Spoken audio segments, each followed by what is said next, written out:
투표를 하러 갔는데 거기 이제 사인해야 되지 않습니까? 근데 다른 사람 이름이 있었대요. 누가 먼저 와서 내 자리에다가 이름을 써놔서 항의를 하게 됐다고요. 그렇습니다. 오늘 아침 7시쯤 경기도 안양의 한 투표소에서 벌어진 일인데요.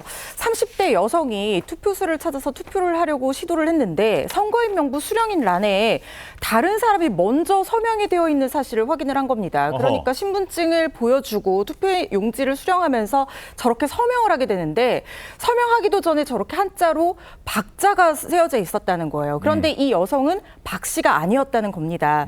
이 여성 유권자가 어떻게 된 일인지 항의를 했는데 현장에서의 투표 사무원 얘기에 따르면 동명이인으로 확인이 된다. 다른 사람이 잘못 적은 것 같다라고 하면서 지금 화면에서 보시는 용지 수령인 가란이 아니라 옆에 공란인 나란에 서명을 하고 투표를 하도록 안내를 했다는 겁니다.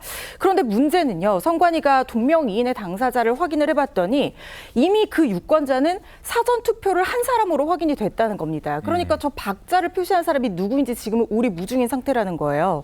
선관위 측은 비슷한 사례가 발생한 경우가 있다라고 하면서 이때의 매뉴얼이 있는데 수령인 나란에 표기를 하고 투표를 하면 된다라고 일단은 안내를 하고 있다고 하는데 지난 총선 때도 이 안양시에 소재한 투표소에서 신분증을 확인하지 않고 투표용지를 나눠주는 일이 있어서 논란이 됐던 적이 있거든요. 이게 사람이 하는 일이다 보니까 실수가 나올 수는 있지만 이런 사소한 실수가 선거 전체의 공정성과 신뢰를 저해할 수 있으니까 좀 더 주의를 해야 되겠다는 생각이 듭니다. 예.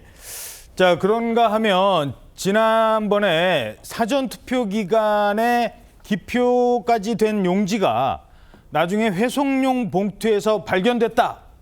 이렇게 신고를 한 건이 있었습니다. 이러면서 경찰도 수사에 나섰는데 자, 그런데 선관위 입장은 이건 자작극이 의심된다.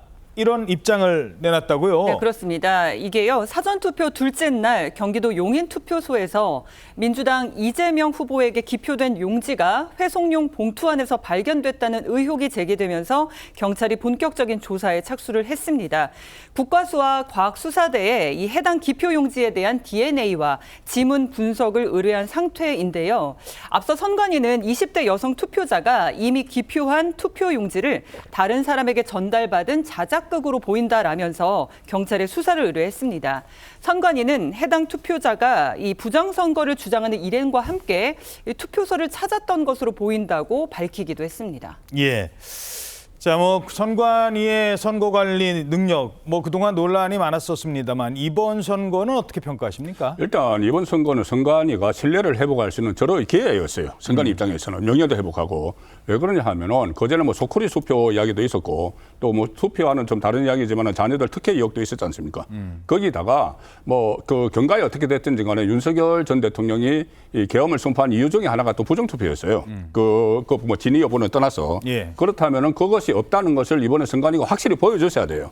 그래야지 신뢰를 회복을 할 수 있는데 이번에 지금 본투표에서도 이런 논란이 일어나고 사전투표에서도 심지어 줄을 서서 밖에까지 가서 식사하고 와서 투표하는 이런 것도 있었지 않습니까? 예. 이런 것들은 가령 사전투표 열기를 문화의 하나로 자리 잡고 있는데 사전투표가 거기다 참모를 끼얹는 겁니다. 그래서 그날 첫날 사전투표가 역대 최고를 기록했지 않습니까? 예. 이튿날 1시까지 역대 최고를 기록했어요. 그런데 그런 사고들이 많이 나오니까 전부 다 외면을 많이 하는 바람에 그 오후에는 꺾여버렸거든요. 아하. 꺾여서 역대 두 번째로 내려앉았어요.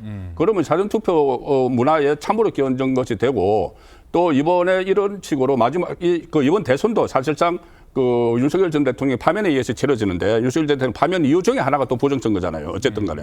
그러면은 여기서 명예를 회복을 해야 되는데 그렇지 않게 이런 식으로 계속 잡음이 난다고 하면은 이번 대선이 끝나면은 전체적인 선거 관리 체계를 다시 검토를 해야 된다는 그런 말이 나올 수밖에 없죠. 예. 어떻게 보십니까? 일단 부정선거와 관련된 여러 가지 의혹이 나도는 상황에서 이번에 선거 관리는 상당히 국민들의 지금 촉각이 있고 곤두세워져 있는 상황이기 때문에 예. 이런 여러 가지 불미스러운 일들이 발생한 부분에 대해서는요. 저도 선관위가 100배 사죄해도 좀 모자라지 않다는 생각이 들고 실제 중앙선관위원장이 공식 사과를 문을 냈잖아요. 했죠. 예. 그런데 사실 전국 단위에서 이런 선거를 할 경우에는 사소한 여러 가지 이 잘못들은 노출될 수밖에 없는 부분이 분명히 있는 것이거든요. 특히 또 이 유권자들이 투표하는 과정에 자기가 실수를 한다든지 아니면 또 부정선거 음모론에 좀 빠져가지고 자작극을 한다든지 그런 경우에까지도 사실은 다 고려를 해서 사실은 이 모든 것을 다 대비를 했어야 되는데 그런 부분들에 대해서는 상당히 좀 아쉬운 측면이 있다. 그러나 다만 이 일각에서 이야기하는 조직적인 부정선거에서